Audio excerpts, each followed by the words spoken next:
তোমাদের বাড়ির ঠিকানা বলো দিনি। আমার বাড়ির ঠিকানা হ্যাঁ যশোর জেলা, হ্যাঁ চৌগাছা থানা, হ্যাঁ বাদেখানপুর গ্রাম, হ্যাঁ। কোন জায়গায়? ইউনিয়ন। আচ্ছা এখন কোনে দাঁড়িয়ে রয়েছো তুমি? এখন আমার নিজের বাস স্ট্যান্ডে আবার আর কি বলছো? নিজের ভিটে দাঁড়িয়ে না এটা নিজের ভিটা বলো না, চাচাদের এটাও চাচাদের বাড়ি, এটাও ওর বোন বিয়ে দিয়ে এখানে প্লাস চাচাদের বাড়ি। কনে আম পেকে গিয়েছে। এখানে আছে বাঁশ ঝাড়, এটা কি বাঁশ? বিদেশি বাঁশ, এই কলা বাঁশ। মানে এদের গোষ্ঠীর লোক মানুষের পাশে খুব বাঁশ দিতে পারে, জানি বাঁশ লাগাই দিয়েছে।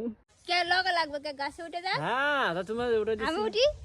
তোমার উঠে দিছি। আমি উঠতে পারবো না। তো চলো না না না, আমি এখন আছি আমার শ্বশুর বাড়ি গ্রামে। আম গাছ থেকে আম পাড়া হবে আর এটা মাখিয়ে খাবো। আমের সিজন, আম তো খেতেই হবে। আর রাস্তায় এত আম দেখিস, এই দেখো এটা পাকা আম, এটা পাকা আম, নিশ্চিত পাকা আম। এই যে পড়ে গিয়ে ও আল্লাহ, এইটা হচ্ছে ঢিল দিয়ে ফেলেছে আপনাদের ভাইয়া, কিন্তু পোকা, পাকা না পোকা। এরও কি, আমি এরও চিনি না। মোর রাস্তা কার টাকে যে লাগবে না।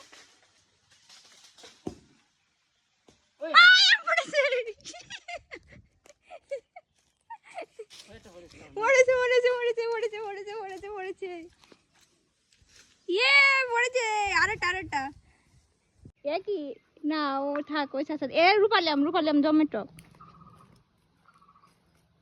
এবার নিয়ে গেছে কি খাইতে মানুষজনের মাথায়